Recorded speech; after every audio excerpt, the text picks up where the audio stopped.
Things going on.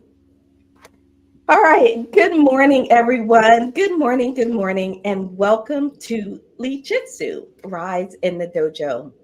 This is the show where leaders come to gain inspiration and to gain insight and to make sure that they are able to take information away that helps them elevate their leadership so that they can have greater influence and impact. So, if you're ready, thanks for joining us, and let's get ready to step into the dojo. Okay.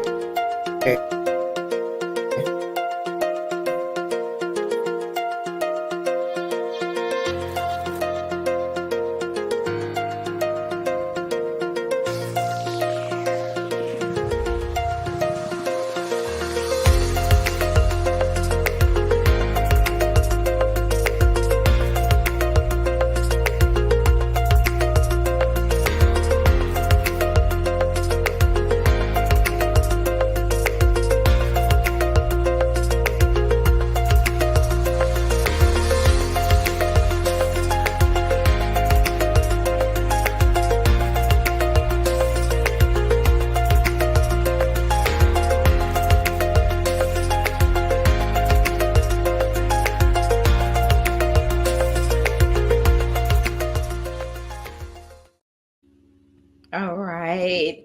Hello, everyone. Hello, hello. So, welcome back. Super excited to be here with all of you today. I am your sensei, Rhonda Williams, and I am joined by my incredible senpais, Marae Tulakima, and we are going to get Miss Roz on stage. Let's see if this works. Miss Roz, we can now see you. So, good day, great everyone. So excited to be back for a new show. So we have put away our coffee cups and we are here today and we're going to introduce you all to our dojo. So let's get started. So Marae, I first want to say good morning to you. How are you? I'm good. Good morning to you. It's good evening for me. I am super excited. And I just realized that I have a new title, Sensei Mirai. So, yes, welcome to everyone. And we are getting excited. I'm the greatness engineer all the way from Perth, Australia. And you know that I'm all about greatness and basically focusing more on women in male-dominated environment, making sure that they step into their greatness and really position themselves for those really high positions. So that's me. I'll be drinking my coffee during the show now, not at the Yeah. beginning. Even though we're not doing the coffee segment, you can still drink coffee, tea, whatever that might be for you. So that's completely okay. It looks like Roz is having some technical difficulties. So sorry, everyone. When we are able to bring her in, we will do that. So I am incredibly excited to introduce our special guest that's joining us today, Meshell Baker.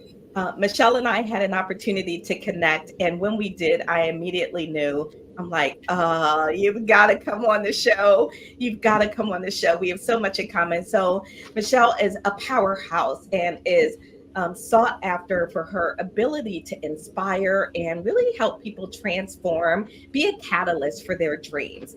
And there's a couple things here that I'm going to say about Meshell. She's worked for clients such as UPS, Microsoft, Salesforce, and so much more.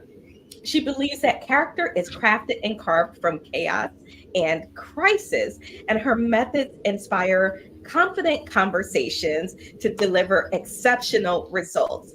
Meshell, I'm so happy to have you here. Welcome, welcome to the show. Oh, thank you so much, Rhonda. It was a serendipity. We literally were introduced by two people in like within days.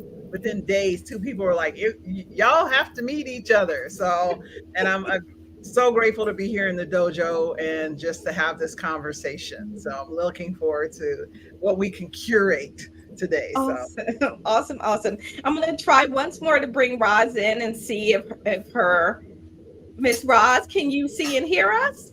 Uh-oh. Looks like she's frozen. All right, we'll keep trying. Technology is not always our friend. So, in this show, what we're going to do is we are actually going to start off by doing a little bit of breathing. I want everybody to come present. come present to where we are, and let's see if I can get this to work. Everything's all new in the show, so bear with me. If there are any technical difficulties or anything seems a little weird and wonky, just go with it. We'll be just fine. So we're going to try to play this, and we're going to do our breathing along. We're going to start. We're going to do 3 rounds of breathing. Round 1 is grounding. Round 2 is centering. And round 3 is empowering. So first, I want you to sit comfortably, spine straight, and close your eyes. Now we're going to inhale for a count of 4. As you inhale, envision white light representing clarity. You're going to hold for 4, holding on to that inner strength. And then you will exhale for 6. Out through the mouth, slowly, imagining any stress and tension as dark smoke leaving your body. Pause for 2 counts. It's time for round 2. Inhale deeply through your nose, filling your abdomen, envisioning blue light and calmness for a count of 4. Hold, embracing the tranquility for a count of 4. And exhale through the mouth slowly over 6 counts, letting go of any disturbances. Pause for 2 counts. Final round, round 3. I want you to breathe in vigorously through the nose, visualizing red light and energy for a count of 4. 1, 2, 3, 4. Hold, gathering that inner strength and power for a count of 4. And exhale dramatically and dynamically through the mouth, expelling all air with force for a count of 6. Hold for 2. And that concludes our 3 rounds of breathing. So many of us move so quickly, and we don't often realize what inhaling deeply, exhaling, what that does for us. Billions of molecules of oxygen and everything flow through our body, helps us decrease blood pressure, helps us focus, and helps us on our pathways to success. Everything is connected to our breath. So we'll start our show with a bit of grounding and breathing. And so now I'm ready. I am ready, y'all. Ready to dive into this conversation. And on the other side of our intro here, we're going to enter the dojo right now so we can start talking about why it's important for leaders to develop this confidence. So we're going to go into asking everyone to just sort of step into the dojo with us.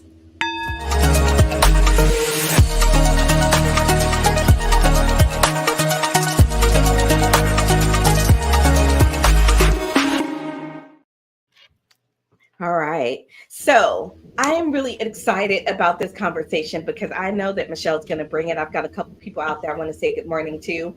Welcome, Regina. Good morning. Welcome, welcome.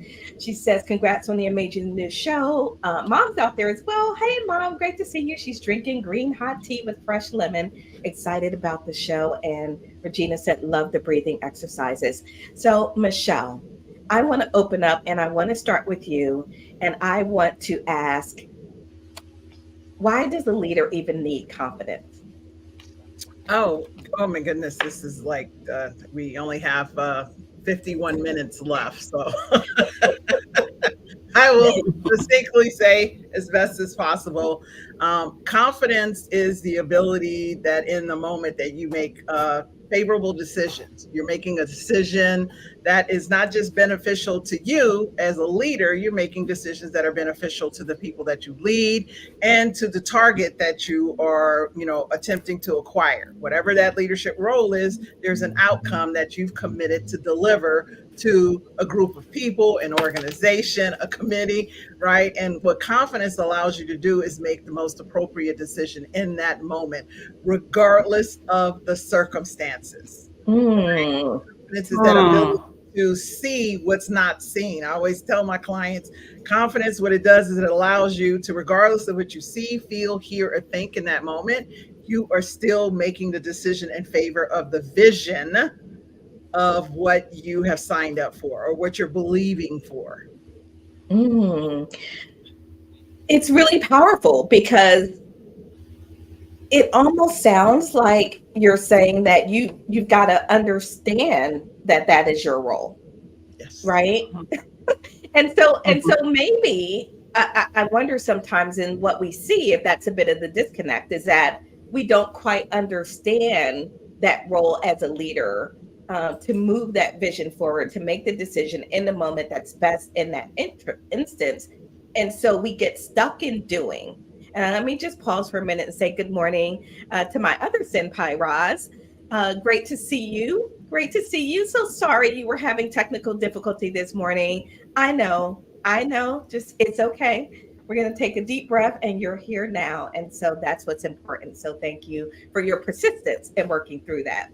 And so, Meshell, do we sometimes, if we don't see that vision, do we get stuck in management? Because lately I've been talking a lot about the difference between management and leadership.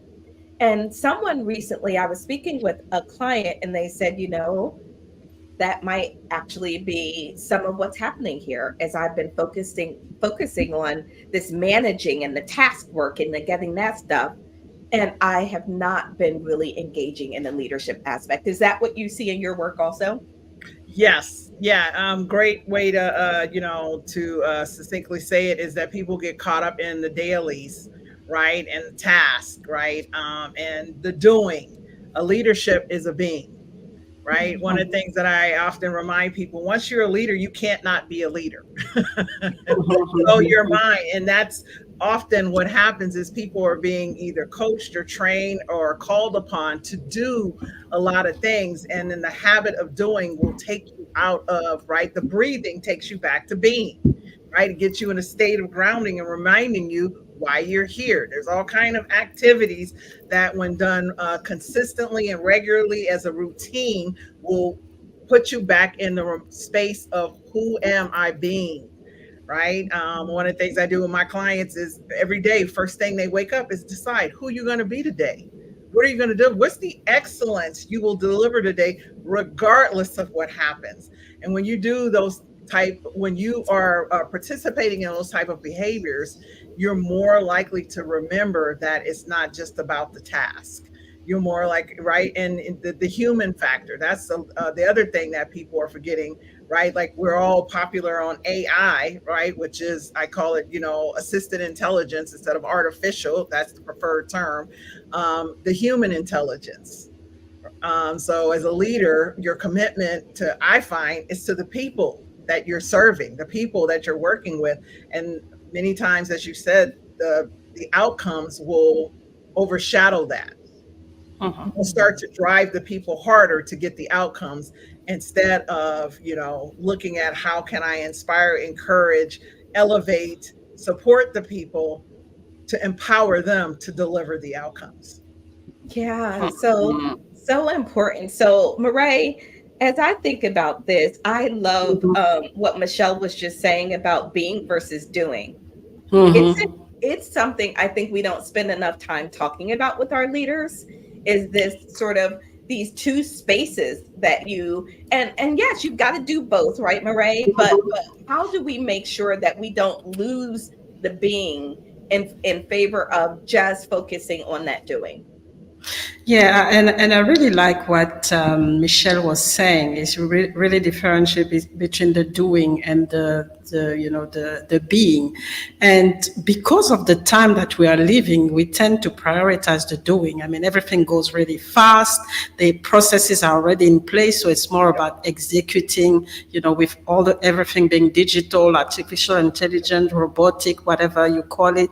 And so we tend to lose ourselves in all of this. And it is important to step back and to understand as we go forward and as, technology and digital is taking over, what we have left as human being is being. So we really need to continue to train ourselves, push ourselves to still have this human being, aspect of ourselves to be able to, to lead, to be able to, accomplish, a vision, because it's all about the vision. I think the leader is more about the vision and the manager is more about, accomplishing and productivity.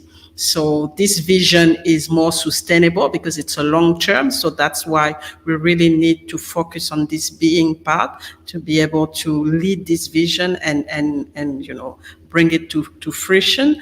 And whereas the doing is really short lived and there's there's a expiration date, if I would say, of the being compared to the leading, which is something that's continue with time. So definitely we need to refocus on that being, because that's what really give us a life in a way, and that's the way I see it. Yeah, thank you, Murray. Roz, I don't know about you, but it is even I have to catch myself and remind myself of the focus on people, because it's very easy to get distracted by technology and goals and deadlines and the bottom line and all of this. And at the end of the day, and Roz, you know this in your own organization, how do you keep focused on the being and not just on the doing? My employees help me stay on the beam. They remind me that they exist and that they are not a task. When you treat them as a task, then you don't get the productivity. If I'm just part of the checklist, you're not going to get the end result that you require. I have an example of that going on with a coworker of mine. She just got this job maybe 6 months ago, and she's had more people quit in 6 months than they've had the entire existence of the company. And that's because of the way that she came in and how she's handling the people. The prior leader was more involved, even though she had paperwork to do. But the thing to keep with her was she delegated. This person did not delegate, and she's doing everything herself. But then she's forgetting about the people. She's forgetting about the people. So I love that. Yeah. So we have to remember that the people that are doing the work are still human. They still want to have some type of transparency with their leader. But if you were more worried about the paperwork in your paycheck than you're worried about me, then I'm not going to give you the productivity that you want. Uh-oh, she disappeared again. Poor technology is not her friend today. Oh, poor that. It's just terrible. So I want to say good morning to Raven and good morning to Red Church as well. Thank you for being here. So, Meshell, it is a real thing. We get stuck, we get caught up in these tasks and all of the other things that we have. So what's the result? I want to talk about what's the impact of not showing up as that confident leader and not focusing on the being part. What's the business impact of that? Well, as we see, the business impact is that you have employees who are disengaged, you have employees who are frustrated, you have employees who are not being vulnerable, they don't have trust. There's no loyalty to the organization, right? Because there's no loyalty to them. When you are treating people as a task, as Rod said, there's no caring. At the core of every human being wants to be loved. People forget that. And love is not just love. Love can be given in many forms. It's appreciation, it's affirmation, it's affection, it's attention, right? There's so many ways that you can heap upon a person, another human being, and create a sense of loyalty and trust, and which will give them the vulnerability to let you know where they're struggling or where they may need some support. And when you are treating somebody at a task, you're not asking or you're not making the inquiries, and you're not even curious enough to care, right? To even want to know that. You just need them to get done what they need to get done, right? The whole term common sense, I think it's the most egregious term I've ever heard. The four of us, there's nothing common for one of us that's going to be common for another. There is no common sense. Clarity trumps common sense, right? That's how you help people to do things that you think they need to do, is to help them get clear and have an understanding of what it is. And see if they're struggling, ask a question instead of treating them like, what's wrong with you? That's the knee-jerk reaction for someone who's treating someone as a task. If the task didn't get done, they're going to approach that person as something is wrong with them, instead of curiously inquiring, how can I help you to succeed? Uh-huh. I hope everybody caught what she just put down, because that was fantastic. Clarity trumps common sense. What? Yeah. We talk about common sense all the time. And and I want to say, and let's talk about this, because I think what happens when we start going to that place of, oh, it's common sense, it's a judgment. Right? We start judging everybody else because we like, oh, what are you, crazy? Why don't you know that? Why don't you know that? Right? It's a judgment thing where you're basically saying that, oh, I know something you don't know. Right? It's like we're 5 years old. I know something you don't know. Right? Instead of saying and trying to figure out where the gap is and what happened. And so Ja also said that vulnerability point is great. It's never framed that way, but it's true. Fantastic. Yeah. Thank you for that. So what do you think about this? I want to talk just now a little bit more about this whole common sense thing, because why do we think anything is common sense? Roz, is there a lot of common sense happening in the work that you do, or is clarity what is needed? Well, I'm gonna make this comment. I'm trying to do good since it's the first show. Common sense is like deodorant. Everybody needs it, but they don't use it.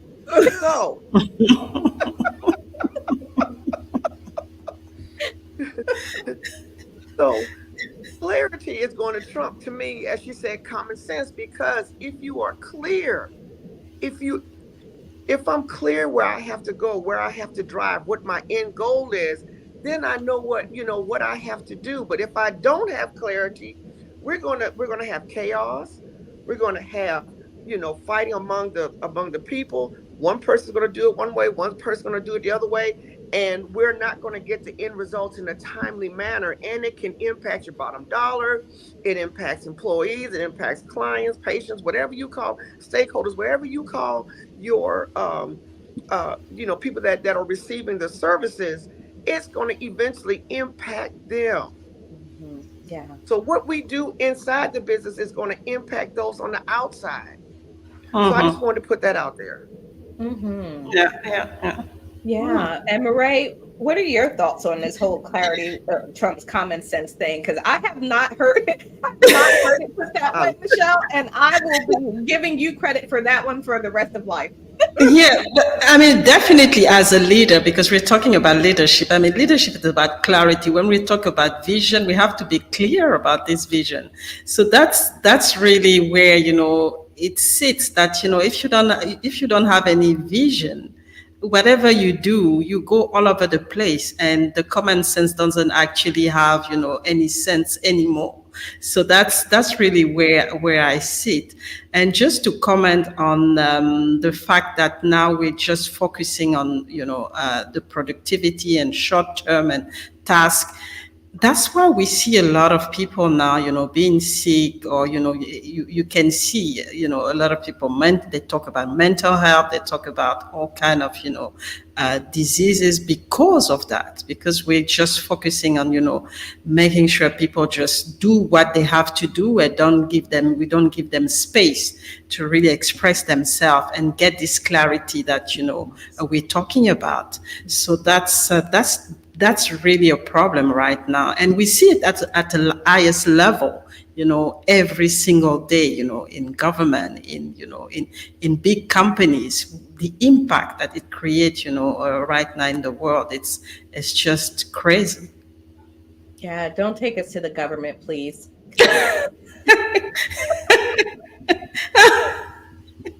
I'm talking about here. I don't want to talk about the US. I'm talking about here. Listen, I don't want to talk about any government on this show, because we will not get out of here whole. But it's just to see, it's just to mention that even at the highest level of what we call leadership, it doesn't work. There's no really clarity, and it's actually creating more problem than anything. So if this is it is contributing to a lot of challenges and problems. And so I begin to think that it sounds so like it's not rocket science, right? It sounds like, oh, of course, this is how it should be, but yet it's not. So I don't understand if we're all, if the four of us here say this is essential, right? This clarity, this leadership as a being and not as a doer. If these are essential, how come it's not happening? Meshell, where are we missing? Where are we missing this?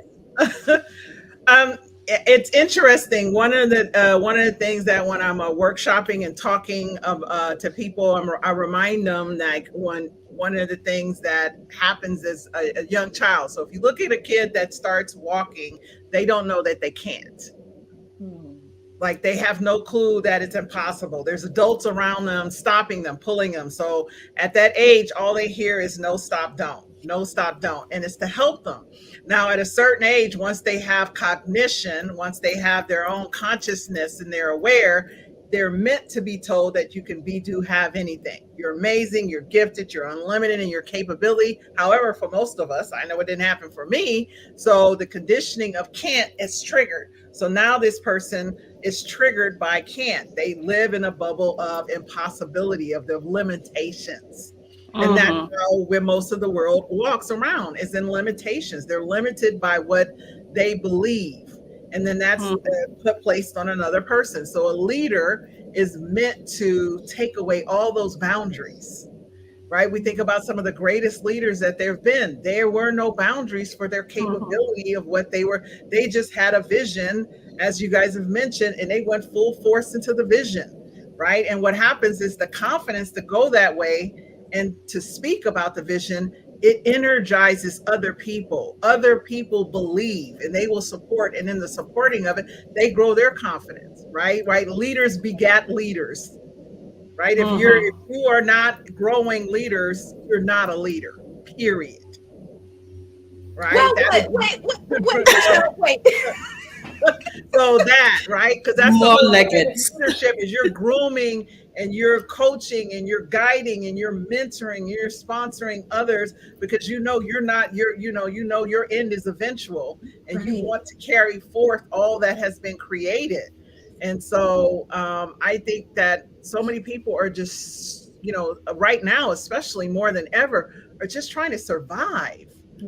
Right. This is a hit. Like I was telling somebody, this has to be one of the first times in history where somebody couldn't budget for the entire year and put away savings. Every week I go to the grocery store, I'm wondering, it's like I'm shooting dice. Am I going to have, right? If I put aside $100, am I going to get the same thing I got with the $100 last week? Am I going to get that this week?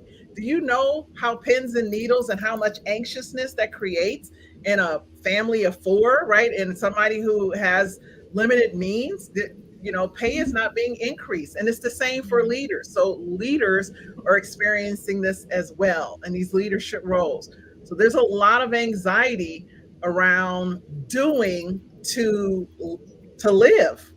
So when you're in that space, your mind cannot even go into the being.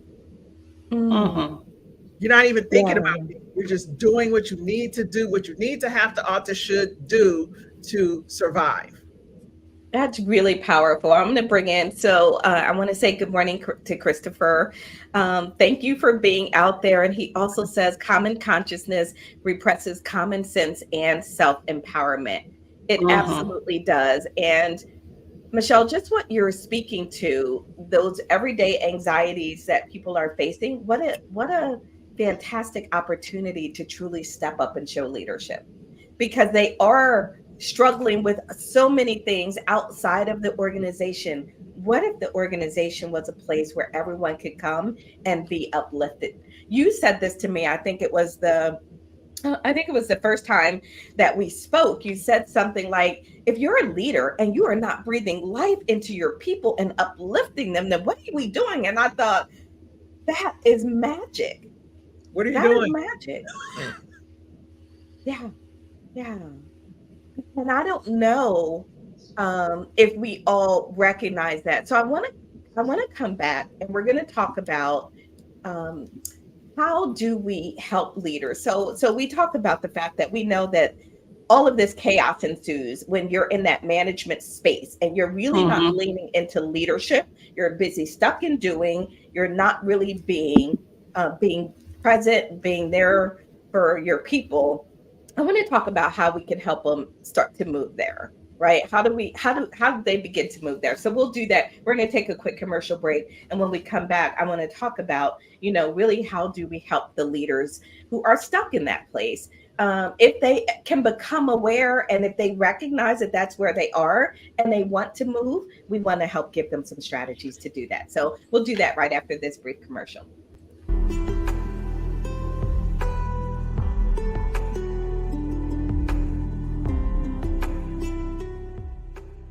The challenges that come with being a leader can be a heavy burden to bear.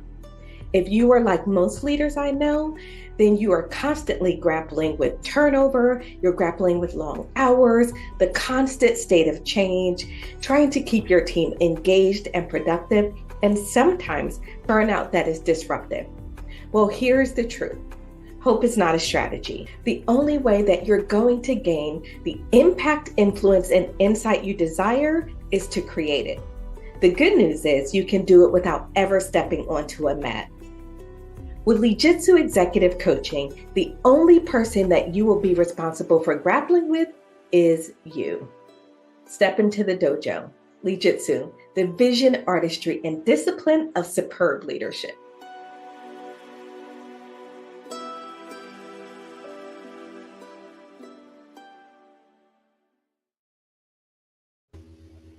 Okay, so I want to talk now about how do we help these leaders who happen to be stuck? Let me get Roz back on. If they happen to be stuck in that doing and they're focused on the task and the outcome, Meshell, let's start with you, and then I want to go to Roz and Marae and talk about how do we help them move from where they are to where they want to be. So for me, just to succinctly say it, I would start with why, right? So, everybody knows the Simon Sinek, right? Start with why. It is so true that when people start it with why and get clear on their why, because that's how you operate your being, right? With that whole think of, why am I doing this? And getting clear on that and how that ties to the organization and your leadership. So how you can encompass both of those, and then helping them to develop tools that they can consistently grow and strengthen that why. I find that many leaders don't have regular interfaces with teams, right? Or they're not even equipped to know how, I can recall going places and hearing people get ready with the team, and they deliver all the information as very task oriented. This is what we have to do today. Boom, boom, boom. So there's no, sharing of wins. There's no rallying of the troops. There's no celebrations and accolades, right? And not just to get people to do and behave. It's like creating an environment. Most people don't have a clue of how to create a culture or an environment that fosters camaraderie and approachability and accountability. Most people don't know that. So I believe you got to go back to the basics, or we're still have that fold, like the baby boomers were a generation that did what they were told. Right. So that's where you see most of what's happening. So now as we shift the workforce, this new generation is not going to do what they're told. They want to, you've got to treat them in a certain kind of way. There's no loyalty and so how do you do that is you have showing people how to foster that, how to grow and create that, what that looks like, and supporting them when they get it wrong. Most people are so scared to get it wrong that they'd rather just keep doing what they've always done for the fear of getting it wrong. Embrace, right? The most successful people in the world repeatedly say they failed so many times they can't count anymore. The more successful a person is, the more they have failed, period. Yeah.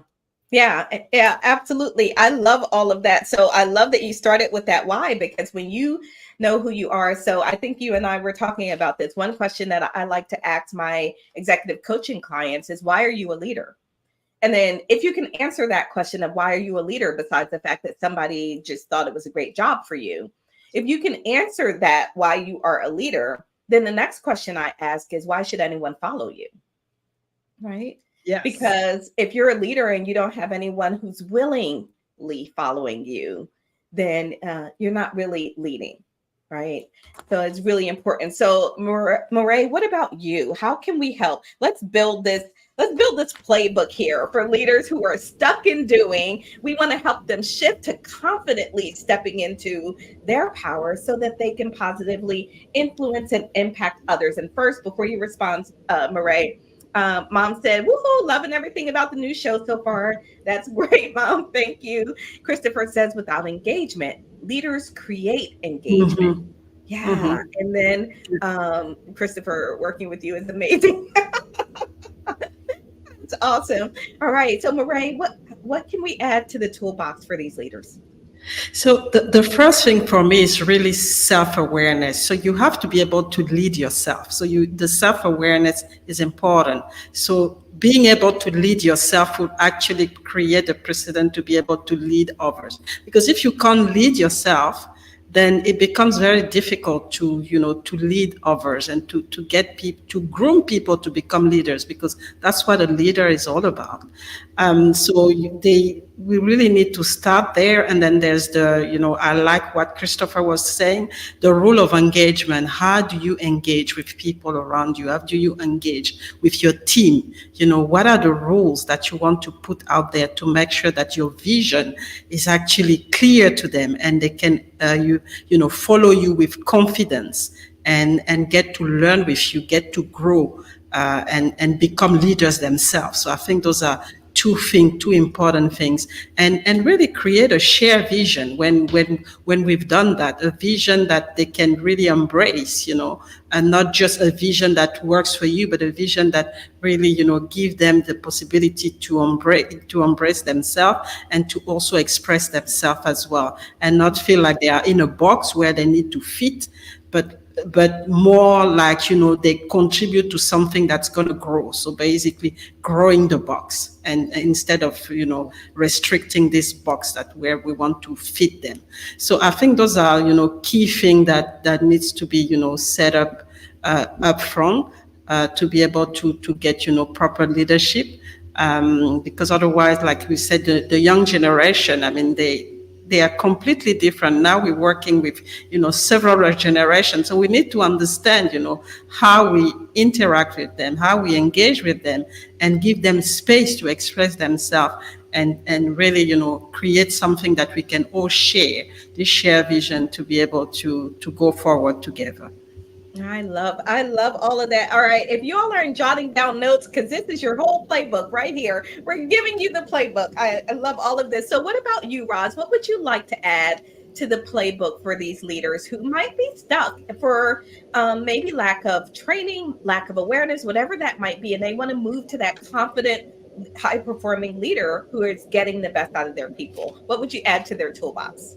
I, I would follow a leader that would listen to feedback from the employees. Just like when we're talking about going to a meeting and you have A, B, C, D, E, F, G, outline, but the employees just sit there and there's no input. That's a waste of my time. And so, if you don't have input, then, you don't want me as an individual. You just want me as a piece of machine. I'm just another number. I don't matter to you. I don't matter to the company other than I'm pushing the buttons or putting a cog in a hole or whatever the case may be. Input, allowing people to give their input is very important. Now, with this young generation, they don't care. They will leave you in a hot, funky minute. If you don't listen to them, they will leave. And so their input is important. They want to be heard. They have good ideas. And just because they're young doesn't mean they're dumb. Just because they're young doesn't mean they're dumb. They have great ideas. They have great input. And they want to help. So give them a task that they can do something and bring it back to you. If you take one young person and let them lead the rest, you'll be amazed at how much more, how much that company will grow, because you don't grow unless you have young people in the company. You got to have the youth. Us old folks, and I hate to put myself in that category now, but us old folks, we're not going to be around all the time. So we have to pass this wisdom on to someone else. And if we're not bringing someone along with us, that company is going to die. If all you have is baby boomers and millennials, and you don't have the X, Y, and Z generation in there to help support that vision and to carry it on. So you got to have feedback. You got to let them do some leadership, even though they're young.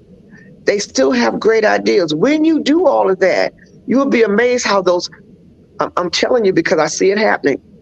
When you allow the young people to have input, guess what they do? They text their other friends, come work here. This is a good place to work. Yep. So the power of a referral out, so far as getting people employees is way better than putting something out on Indeed.com. Because they don't know. But these young people, when they say this is a good place to work, then they'll come. So that's my feedback on what to do. I'm Roz Jones, and I'm done speaking. That's awesome. Thank you, Roz, for that. Really, really good stuff. So we've outlined the playbook here. Raven says, so many insights. Regina says, love how calming the show is now. And she says, thank you for making me aware in leadership, the being versus the doing. This just changed my life. That's fantastic. And then Christopher says, so true. This super group needs to tour. Too many valuable points. Oh my gosh, this conversation is too good. So I will add to the toolbox. My thing that I want to add to the toolbox is, Simon Sinek talks about the why. And in the work that we do at Above the Grind and LEADJITSU, we broaden that out to the try why. So the why felt a little, it's necessary, but it felt a little one-dimensional to me. It's really speaking to, sort of that organizational why, and you've got to give them the vision and everybody's going to see the vision and want to move forward. Not necessarily. I think there are two other whys that are really important in this process. And that is, you have the leader's why, right? Who is that leader that's on the team? Why are they there? What are their hopes, aspirations, dreams, and goals? And then you have the employee or the staff person, and they have their own why, right? They might be trying to, support their family, or maybe they are caring for an aging parent, or maybe they're trying to work their way into college, or they have their own why, right? If we can align the why like a triangle, right? All of a sudden we get a different level of unity and moving forward. So it's really important to try to understand those different whys. So I would definitely add understanding the try whys when you are working to move yourself forward and your team forward. So that's all great. I want to ask Meshell to go over something with us that she included. And Meshell, you talked about when you were just getting started, there were 5 things that you wish you knew when you were just getting started. And I would love for you to walk us through these 5 things, because I think there is such power in our ability to listen to leaders like you in their terms of reflection and what you have come up with. So you came up with, you shared with me being. So I would love for you, I'm going to put it on screen and just have you talk us through being and what it means. Yes. All right, so let's put that there. All right. So talk to us about the being. Oh yeah, this is one of my favorite. So one of my favorite things, I'm known as, many people in my circles call me the queen of acronyms. I love doing this because it helps people remember. And I was a 25-year-old freshman. I tell people that's how I got through college, was I acronymed everything for tests. But the being is it was just thinking about, right, building a clear, compelling vision of what success is for you. So when you said the try why, that's exactly it. Every person at an organization is going to have a different reason or different vision of what success is for them. However, when a leader is embodying leadership, they will ensure that they are communicating the task or the outcomes of a role and how it helps that other person build their vision, right? So when you know what other people's are building towards for what's important to their life, you will incorporate it in your communication with them. That fosters them to deliver excellence, right? So the building a clear, compelling vision, and that's an activity, right? The first thing I believe people, the corny vision board, people think it's corny. It really is not. It is you creating a blueprint of what matters most to you, sitting still and deciding what matters most to you, right? Many people take jobs because they want to pay bills. There's no, a job that you don't like is a miserable life. It's not just a job you don't like, because as soon as you wake up, you're miserable. You're getting dressed, you're miserable. You're brushing your teeth, you're miserable. You eating toast, you're miserable. You're driving to work or walking downstairs to log onto your laptop, you're miserable. Your claim is that you're doing this for people you love. Answer me this. Of all the hours in the day of doing that work, do you think at the end of the day, those people that you love get someone they love? You cannot exist in misery for 10 to 12 hours a day and think that at the end of the night, those people get a loving mother or sister or brother. There's no love left. You've been miserable for too many hours to even believe that that's possible. But these are not conversations we're having. Help people build a clear vision, compelling of what success is and how they can, at the end of the day, still have energy left to enjoy life. And that's the emotional mastery. Once you get clear, you will start to understand that things don't happen to you, they happen for you. Most adults in our planet now, especially in the United States, they fall apart when things didn't go their way. You hear people complaining, people are fighting, they're doing horrible things to each other, they're blaming, they're shaming, instead of actually understanding that there's nothing that's happening external that's not meant to help you. The only time we grow our character and the quality of who we are is when we face the difficulties. Difficulties aren't happening to you. Nobody did anything to you. There's no such thing as even disrespect. It's just life coming at you to help you. There's things you keep saying you want. Well, to have more, you must become more. Because if you don't become it, you won't keep it. You won't believe you deserve it. People can take it away from you or you'll discount it. Right? That's why people get all the stuff and are still miserable, because they haven't become success. They've acquired and achieved it. They haven't become it. And investing in expert coaching. Nobody becomes incredibly successful or builds something. You don't go from being impoverished to being someone that's incredibly wealthy without expert guidance and coaching and, going to retreats and conferences and masterminds. Investing in yourself. If you're not willing to invest in yourself, stop looking for other people to believe in you, to get you and to understand you. You must invest in yourself, and coaching is one of the quickest ways to get there. Get a good coach and they will be outside of you. They're like a person that, you can't read your own bottle, right? You can't read the label on your own bottle. You're inside the bottle and someone else is outside. Nurturing yourself is something I remind everyone that first thing in the morning, how you start your day is how you end your day. What you do first thing in the morning dictates the outcome of your day. The whole saying is biblical, put on your full armor. I teach people create a bubble. So when you get up every day and decide who you're going to be, right, who you're being in that day, and you're relentless in your routine of that morning, eventually the day happens where, because you've nurtured yourself, the external world begins to have less impact on you. First 15 minutes of the day are so vitally important. And I tell people 15 minutes is less than 0.01% of your day.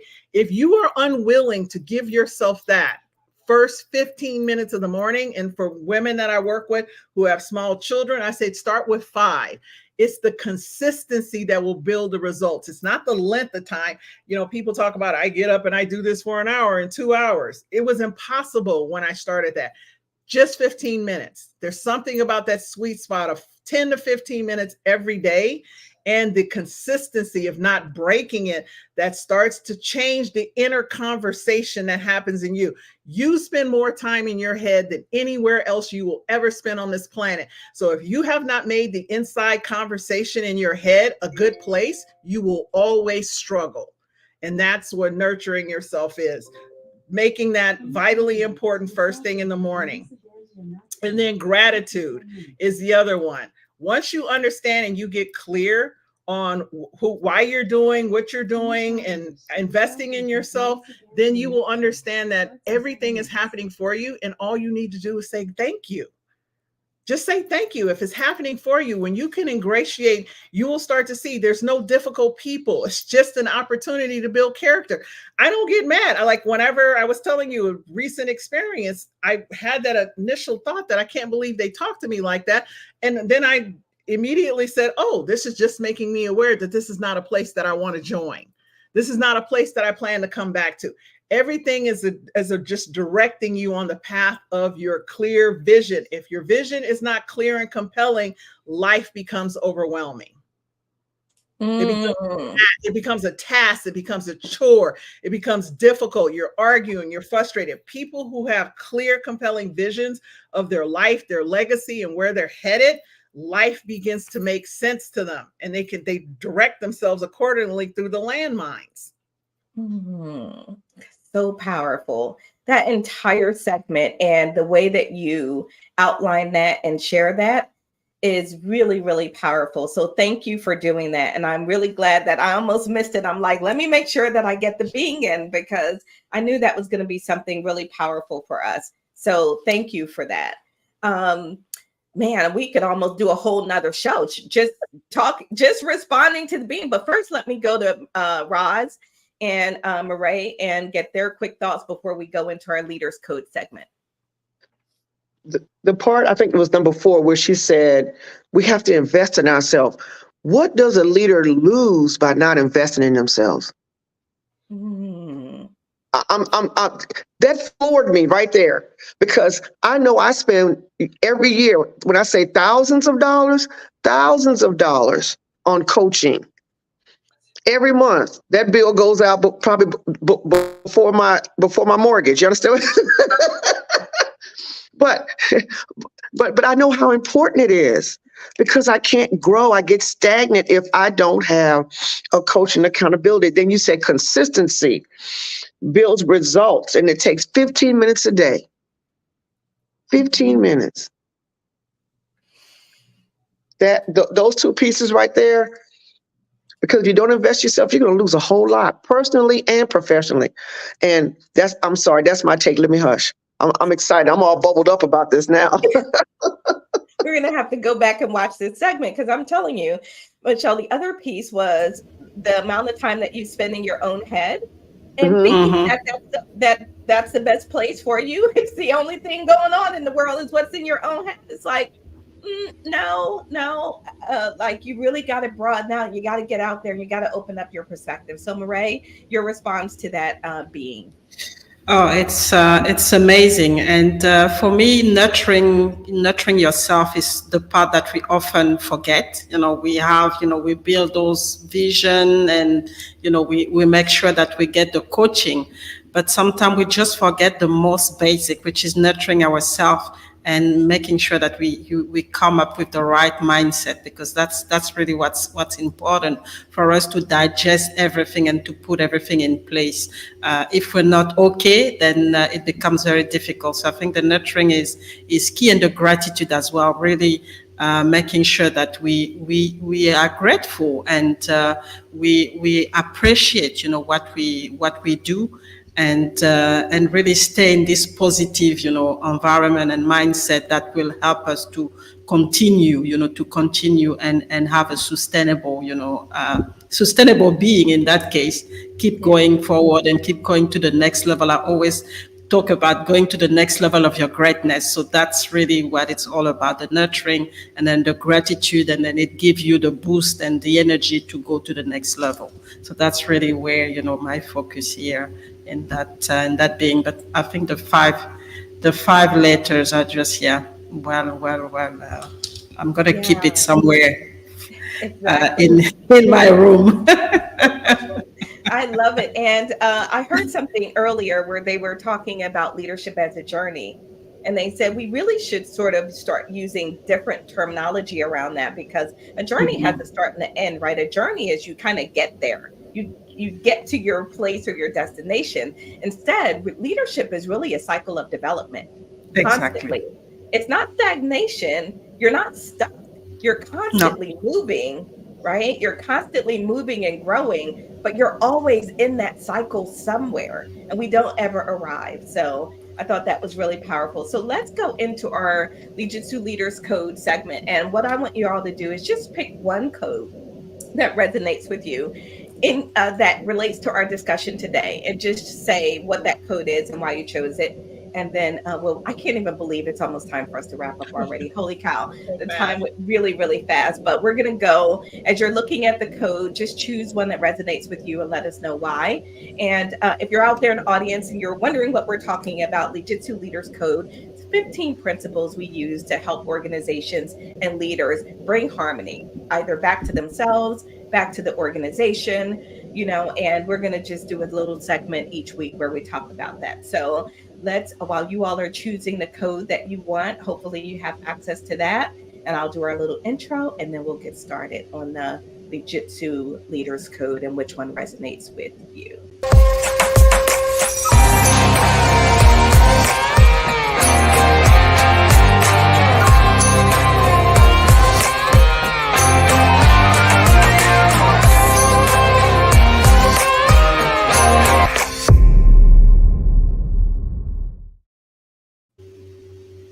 All right. So in the LEADJITSU Leaders Code, while y'all are thinking about sort of which code will sort of really connects to this conversation and resonates with you, I'll start off. I'm going to go with the code that is called mindful self-control. And when I think about mindful self-control, I think about everything that we've talked about. And there is a measure of awareness and control, both emotional control and action-based control and restraint, that is necessary and able to make this happen and make this show up in your leadership life in your world, right? Mindful self-control is about that emotional and action-based restraint that really gives you the time and space to act in a way that is more impactful and more aligned with the vision that you have set. When you're not in that mindful self-control, you want to react, you want to respond. Now you're upset, now you're triggered, now you're angry, now you're all of these things, and you're acting from that place instead of giving yourself a moment to remember who you are as a leader, what your mission is, what your vision is, and how you make sure every interaction supports that. So I'm going to choose mindful self-control. All right. Who's ready with theirs? I just picked the one that I wanted, so I need to pick another one. I mean, you can choose the same one for different reasons or whatever. Yeah, your reasons can be different. So I can, for me, is one key thing is adaptability. So the flow adaptability is very important for leaders, because we deal, we've mentioned that we deal with different, people from different generation. So this ability to adapt is really important. Adapt our message, adapt our how we create the rapport with our team, irrespective of where they come from, irrespective of their knowledge, irrespective of their position in the team. I think the adaptability is really key to help, the leadership to be very effective in right now, and that's what we miss as well. We talk a lot about diversity, embracing diversity, but yet when we're leading, we miss that particular adaptability where it is important to adapt, to integrate the diversity of your team. So that's the key one that I wanted to highlight here. Thank you. And Ms. Rojas, what did you choose? And then I'm going to come to Meshell last so she can share with us hers. Murray stole mine, but I'll kind of piggyback on the adaptability. And I'm going to use so far as in the caregiving space where I am, I have to be adaptable. We have to be adaptable in the services that we provide, because the person who we're giving service to, they may decline and get worse in their disease, or they may improve. So we have to be able to, if they're declining, that means our care has to change. And if they improve, that means our care has to change, or the care will end. Mm-hmm. But we have to understand that one day the person may be walking, and the next day the person is not walking. So we have to adapt so that they still can have quality of life. Mm-hmm. And that's the big thing with adaptability. The quality of life is important, and that's what I wanted to bring to the forefront. Awesome. Thank you for that, Roz. And Meshell? I picked kata discipline, and I have it up from yesterday. So it says leaders exhibit kata discipline, reflecting the meticulous dedication and unwavering commitment to excellence, similar to the disciplined practice of jujitsu katas. And I find that talking about that 15 minutes first thing every morning, your mind is in theta state, which means it's your subconscious, which does 90% of the decision making, and which creates the response when we're triggered. That discipline to doing something every single day to take care and nurture your vision, your thoughts, so that you're emotionally mature and mastered at dealing with all external situations prepares you. I'm a live-in aide to my disabled sister, so I understand the caregiving. And when I got here, I stopped doing that. Immediately, it fell apart. I was triggered. I was frustrated. I was overwhelmed, and went back and said, what keeps me above the fray is the ability to be confident in the moment that regardless of what happens, I am always well equipped and able to turn it into a blessing. So discipline is, I find that when you think about, a dojo, they're teaching people discipline so they can master and utilize the strength that comes within to be able to adapt and utilize external circumstances to the favorable outcome of their vision. That's what a leader does. Thank you so much, Meshell. Absolutely. And that's why we will be talking about the Leaders Code every week, because in this dojo, our goal is to help leaders elevate their impact and their influence, right? And we can't do that if we mention something here and there and just don't ever, right? It's repetition. And so we'll be doing that every show. So when we come back, we're just going to wrap up, and we're going to get any final thoughts from you, Meshell. And we're going to make sure that we know how our viewers can connect with you as well. But first, I want to share with everybody this outro. That's very cool.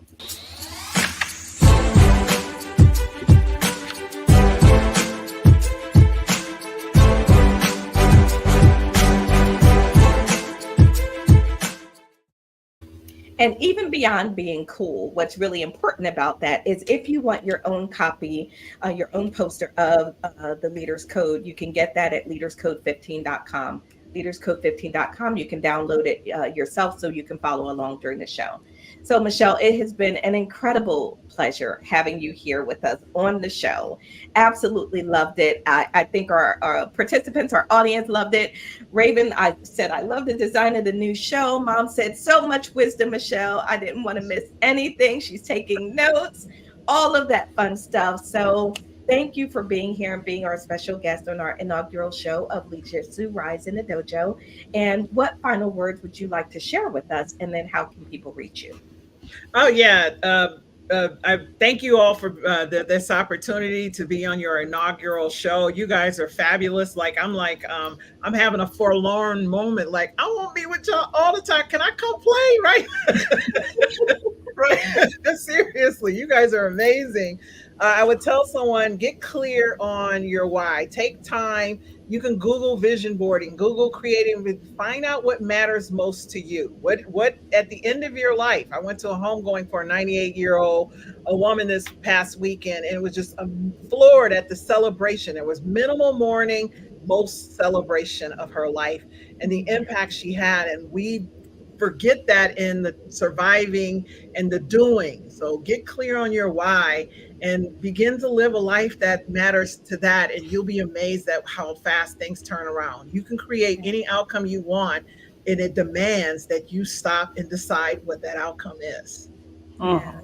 That's amazing. I absolutely love that. Thank you so much. And how can people reach you if they want to learn more about the work you're doing in the world? So look for my name, Meshell R. Baker. You can find me on any social media channel. And you can reach me on LinkedIn, or if you go to LinkedIn and look at my cover, there's a contact me. All my contact information is there. So my email, my phone number, I make myself very accessible. If you go to my website, same thing. I'm very easy to find. My name is spelled differently, and you just Google it, and pages of me will come up. And I'm happy to have a conversation. And even if we don't work together, I tell people have a conversation with me because I will always steer you and then to a clear next step of what will get you to anywhere you're looking to go. That's fantastic. Well, thanks everyone. We are a little bit over time for our first show, so but it's okay. Thank you all for hanging in there. Those that are still hanging out with us, and Roz and Marae, my senpais, my buddies. Thank you all so much for being here. I am so excited to be starting a new season with you both. So we'll see everyone back here next week, same time, same station, for another episode of LEADJITSU Rise in the Dojo. We'll see you all next week. Bye, everybody. See you all next week. Yeah.